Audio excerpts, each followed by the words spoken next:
көрмеске салып, бір көзін ашып, бір көзін жұмып, біраз қазақтарға саяси баспана беріп, грин карт беріп, тіпті азаматтық беріп тастағанымен, мынау Трамп өкіметі әсіресе мына соңғы кезде иммигранттардан туындайтын қылмыстарды, олардың заңсыз тірліктерін, есірткі сату, алаяқтық, мынау social security'дағы алаяқтық, қаржылық, тағы басқа да қоғамдық көмек алудағы алаяқтықтардың барлығын Илон Масктың Доджи мекемесі ашып тастағаннан кейін, қазір мынау заңсыз босқындарға деген қарсылық та күшейіп келе жатыр.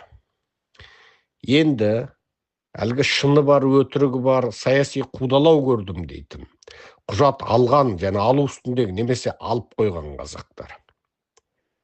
Сендердің алдарыңда үлкен қауіп тұр. Біріншісі, құжат алып қойған кейбір иммигранттардың өзін азаматтығынан айырып қуып жатыр. Құжат алып қойғандарын. Тіпті оның ішінде кейбір докторлар, профессор атағына дейін жеткендер шарасыздан елден кетіп жатыр. Екіншісі, грин карт алғандардың грин картын бекерлеп тастағандар бар. Ал бұлайға әлі құжат алынбағандарды қайтарып жатқаны жетеді. Енді өте көп қазақтар сендердің алдарыңда тіпті жалған құжат дайындау, жалған фейк ақпарат беріп Америка территориясында қалу деген қылмыс бетпе-бет келіп отыр сендермен.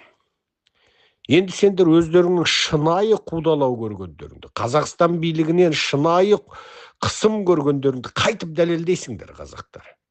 Америкадан қудаланып кетесіңдер ма, сотталып кетесіңдер ма, жалған құжат, жалған ақпарат бергендерің бойынша істі боласыңдар ма?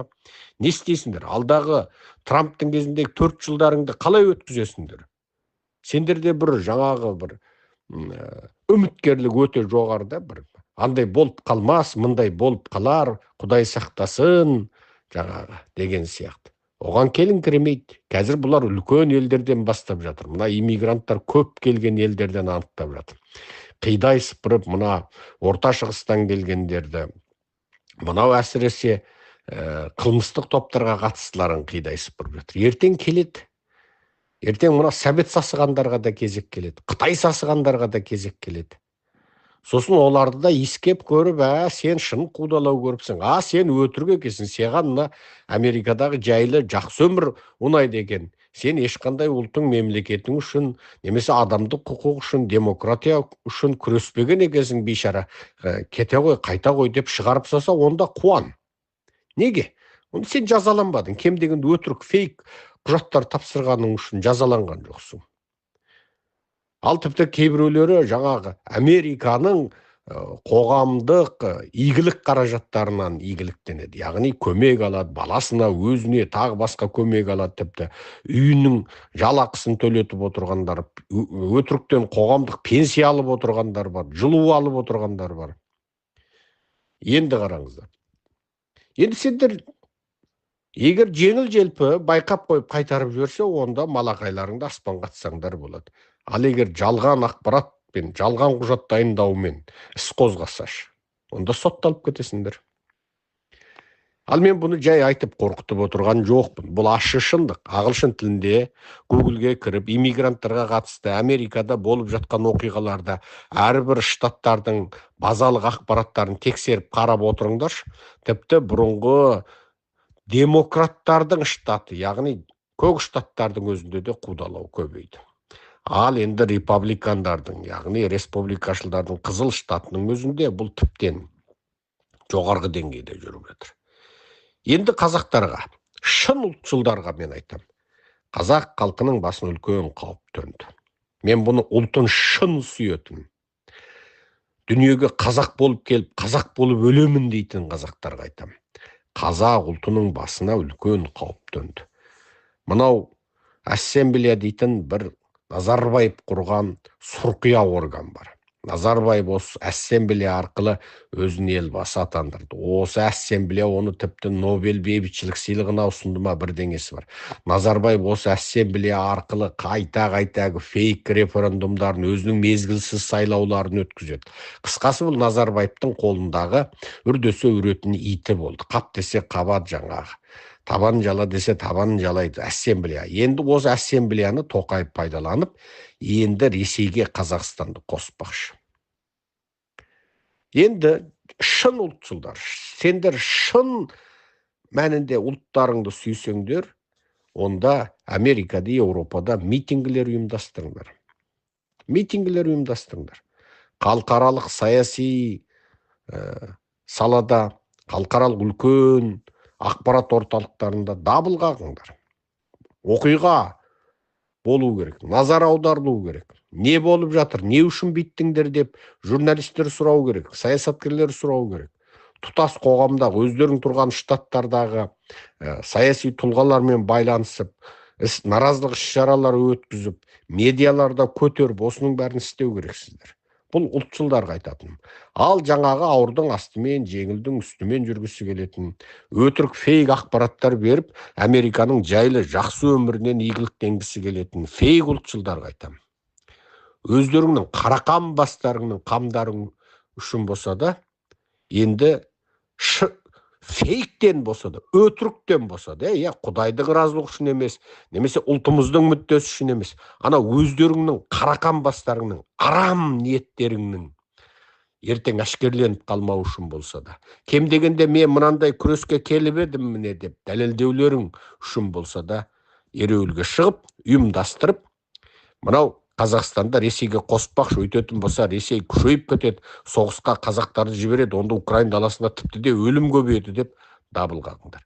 Анау бір Арамзан министр қатынын ұрып өлтірген кезде бүкіл Еуропа мен Америкада ереуілдеп кеткен қалың фейк ереуілшілер бар ғой, ана биліктің тапсырмасыменен, Қазақстанның елшіліктерінің ұйымдастыруымен ереуілдей қалған.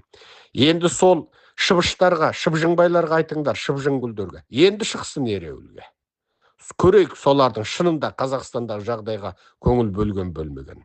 Егер Қазақстанды Ресейге шынымен қосатын болса, бітті. Ата-аналар ұлдарынан айырылады. Балалар әкелерінен айырылады. Әйелдер күйеулерінен, аға бауырларынан айырылады. Бұл 1916 жылға қарқара көтерілісін, албан көтерілісін қайталайды. Қазақтың басына тағы бір үлкен тарихи нәубет келгелі отыр. Көрдіңіздер ме? Міне, 1916 жылы. Осыдан тұп-тура 109 жыл бұрын осы оқиға қайталанды. Сол кезде де қазақтарды Бірінші дүниежүзілік соғысқа Шар Россия империясы саламын дегенде қазақтар наразы болды. Әскерге азаматымызды бермейміз деді. Шар Россия бәрібір алаяқтық жұмсап, қазақ хандығы мен Шар Россияның ортасында әскерге қазақтарды алмайды деген келісім болғанына қарамастан, әскерге бармайсыңдар, бірақ окоп қазасыңдар деп қазақтарды әскерге алды. Нәтижесінде қазақтар қырылды. Енді бұны тарихта біреу анау-мынау дейді. Бірақ тарихи құжаттар, тарихи дәлелдер, Бірінші дүниежүзілік соғыс кезіндегі Аустрия-Венгрияның құжаттары, Түркияның құжаттары, тағы басқа ағылшын тіліндегі құжаттар бұны дәлелдейді тіпті. Ресейден жаңағы қысық көз жалпақ бет азиаттар келіп соғыста өлермен ерлік көрсеткендігі сол кезде жазылған. Енді жарайды, шетел тіліндегі ақпаратты көре алмайтындарға кәдімгі Әбдіжәміл Нұрпейістің Қан мен тер трилогиясын көріңіздер. Сонда Қан мен тер трилогиясында соғысқа барған қазақтардың қалай Осман-Түркі империясының ілкіндегі жерлерде соғысқандығы айтылады. Міне сол соғысқа барған қазақтар. Ол кездегі соғыс сол 1914 жылғы дүниежүзілік бірінші соғыс болады. Енді қазақтарды мынау бейбіт украиндердің жеріне соғысқа салатын болса, онда бұл қазақтар біріншіден ұлт сатқыны болады, екіншіден жаратушының қарғысына қалады. Себебі бейбіт халыққа оқ атқан, бейбіт халықты жаулап алуға барған бұлар ешқашан жаратушының мейіріміне, рахымына ие бола алмайды. Сондықтан бұл бізбен қатысы жоқ соғыс. Және ең бастысы, фейк болса да, біз жартылай отар, жартылай тәуелсіз Қазақстан дейтін елден айырылып қаламыз. Енді басы бүтін 100% Ресейдің отары боламыз. Ол деген сөз біздің ұлтымызға тағы бір үлкен қасірет төніп отыр. Енді осындай кезде үнсіз қалу, ол тікеден тіке ұлт сатқыны болу деген сөз. Сондықтан мейлі шын ұлтшылдар болсын, мейлі жаңағындай қарақан басының қамын күйттейтін қазақ болсын. Енді бәрің бірігіп отырып, ереуілдейтін, бүкіл дүние жүзін шулататын кез келді. үнсіз қалмайын адайындар. Отан, ұлт бәрімізге керек. Құрметпен Серікжан Біләшұлы. 2025 жыл 17 сәуір.